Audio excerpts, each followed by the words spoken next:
This is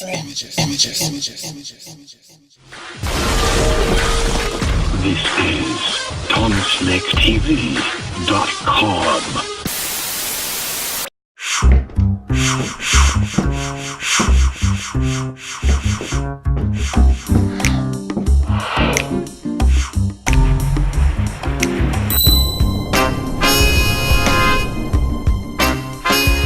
And here I am, getting the straight of it, Delores Thornton.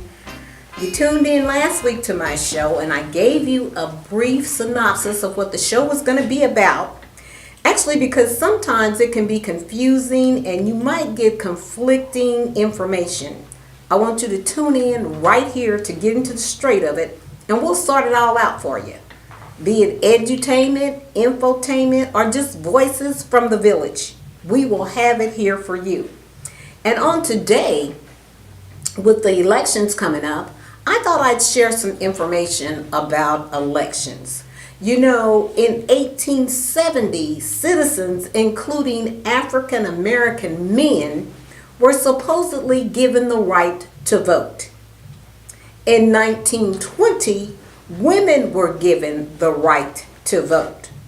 But I want you to note that it wasn't until 1965, with the implementation of the Voting Rights Act, that we were actually able to exercise that constitutional right.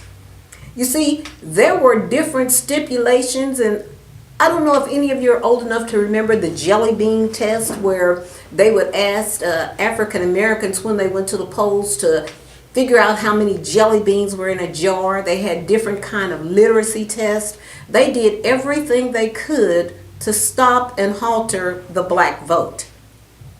There were even mass lynchings in the South when black men would go and try and vote. There was so much confusion about voting.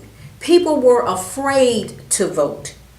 And even to this day, they have come up in major elections with gerrymandering, where they change districts all around to dilute the power of the black vote.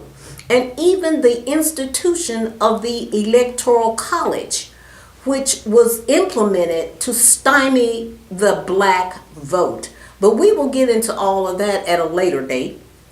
But what I wanted you to know is that we have an election coming up in May, and I want everybody to turn out and exercise their right to vote. And in our community, so many of us are complacent. I've heard people say it does not matter. My vote does not matter. And that is so untrue. You know, I first voted when I was 18, and I had already been married and away from home. And my father called me and said, "Are you registered to vote?" And I said, "Yes, sir, I am." He had me come over to his house so he could take me to vote. I don't know if he didn't believe that I would go vote, and he showed me. That was back in the day where they had the voting booth with the big old curtain, and you had to flip the switch. And then he showed me how to scratch and how to vote for a full party. It was complicated to me at that time. But ever since then, I have voted in every election. And I think that's so important. I don't think parents stress the information or stress the importance of their young adults voting. I don't think it's really taught in schools, the importance of it. Or black people, black children are not voting the way they should, especially 18 to 24. And I was so pleasantly surprised when I worked the polls when President Obama ran that first time, because there were droves of young black guys, 18 to 24, and young black women that said, "This is my first time voting." And every time they said that, we had bells, we were clapping, we were so happy. And they were so proud. And I think we sort of lost some of that luster, but we can't sit back on our laurels and think, we have gained a lot, because certainly everything that we work so hard to do is now in peril. And people don't understand the problems that we face start at a local level. I've heard so many people arguing and complaining about chuck holes. And I mean, I wonder how many, will turn out and support and vote. How many will be in that political process that indeed helps us all? Because certainly every vote does count. And I think we ought to show up on election day in full force. I think we ought to show up the way we show up when some new tennis shoes are coming out and you have people all the way around the corner getting ready to spend $300 or $400. I think we ought to show up just like we do when we find violence in our community and we want to have a protest. I think we ought to show up in mass. I think we ought to show up to support candidates that are addressing our issues. And throughout the rest of this month, I will be talking about different politicians that I plan to support. I'm not asking anybody to support anyone, but there is a lady. Her name is Annette Johnson. She is running for the Pike Township trustee. And I don't just support someone because I walk in and see their name on a ballot. I don't just support someone because poll workers are standing outside with a list of candidates. I like to investigate. I like to do a background check. And as far as Annette is concerned, I already know her record. I know that she is a humanitarian. I know that she is a historical worker. I know that she belongs to Friendship Missionary Baptist Church with Pastor Ronald Covington. I know that she helps in her community doing some of everything. I know that she is a past trailblazer. So I know this lady. And I know that she would do whatever she could to help Pike Township because she lives there. That is her village. And so, like I said, it is very important. And I would ask that people would just do a little research. She's on Facebook. You can Google her. She's easy to find. And on that ticket in Pike Township for the trustee, I want you to vote for Annette Johnson. And, speaking of people doing fantastic things, there are always things going on in the Indianapolis community. And I am so happy that I have the opportunity to be involved in things going on in my community.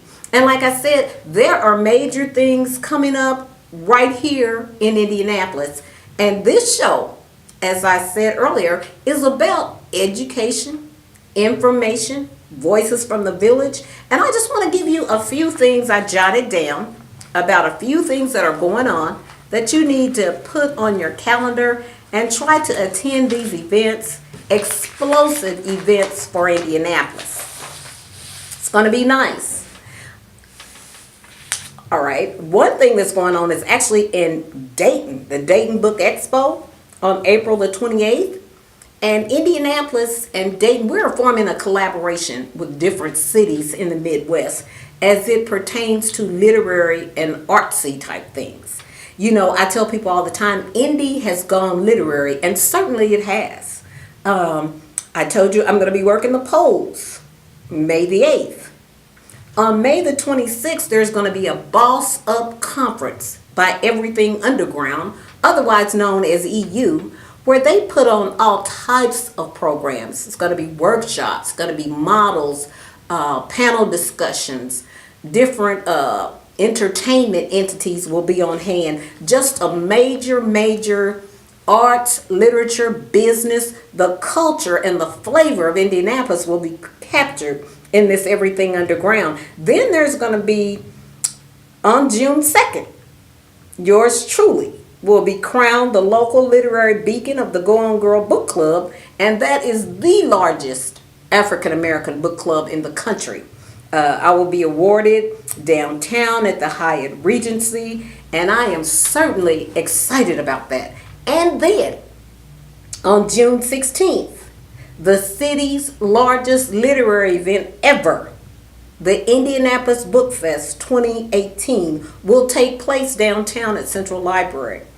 In fact, it's almost like a library takeover. There will be events on the first floor, on the mezzanine, on the 6th floor in the East Garden that faces Pennsylvania Street.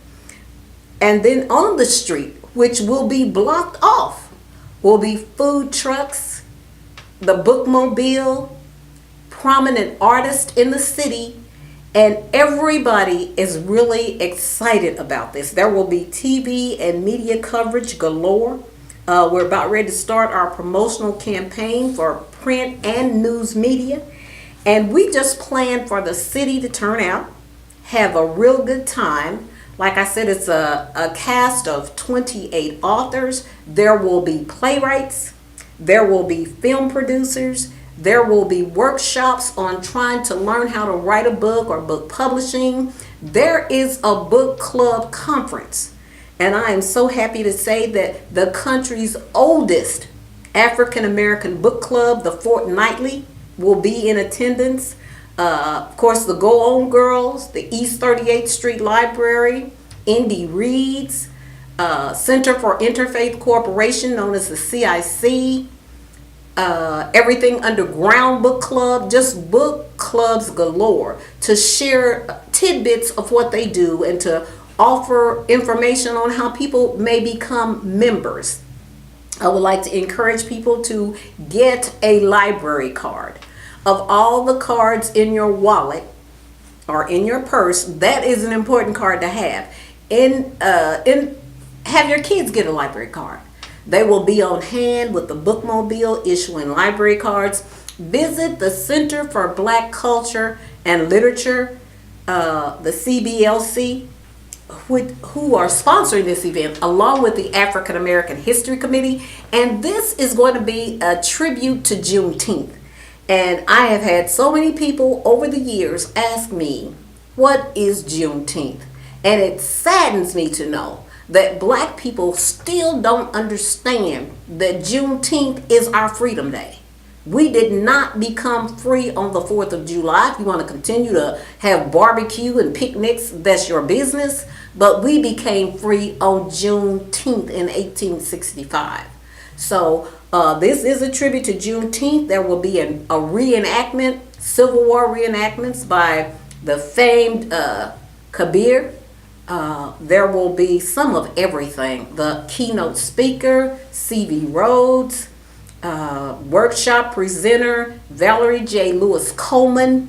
There is going to be something for the entire family. We have face painting and other activities for children. I mean, come down, make a day of it. Like I said, this is the city's largest ever literary event. So I want you to keep all those things in mind. And I just want you to tune in to my show here, Getting the Straight of It. Contact me if you want to be a sponsor, if you have ideas or opinions or even questions for my show. You can contact me. Go to the Tomm Slick TV site. There's a link to email me, and you can do that. And so what I like to do now is just tell you that I got the idea from this show from my mother, who was one of 13 children and who always wanted to get to the straight of it. She didn't want to put out false information from 12 sisters and brothers. And that was always a funny phrase for me. And so what I plan to do is look up information, give you pertinent information that you can use on this show, whether it is for infotainment, edutainment, news, or just what have you, Village Voices. And right now, I'm going to just wrap it up and let you know I am so happy that you tuned in. I'm going to have a shop on that TommSlickTV.com where you can purchase mugs, t-shirts, and I want to see people walking around town in those. And when I host literary events and I see you show up in one of those t-shirts, you are going to be awarded some stuff. You may be even able to get in free to some of the events, and I'm in all of the literary events in this city. So make sure when that shop opens, that store, you check out my stuff, buy some of it, the shirts, the mugs, the hats, keychains, what have you. I want you to get the straight of it wear the Str8ight Of It, tell everybody else about it, and tell people about my show, because there is no other show like this on TV. So make sure that you tune in. I'm going to give you something you can use every week. And until then, till next week, I'm Delores Thornton, number 7 of the Baker's Dozen, born to Chester and Daisy Lewis. So long and God bless you.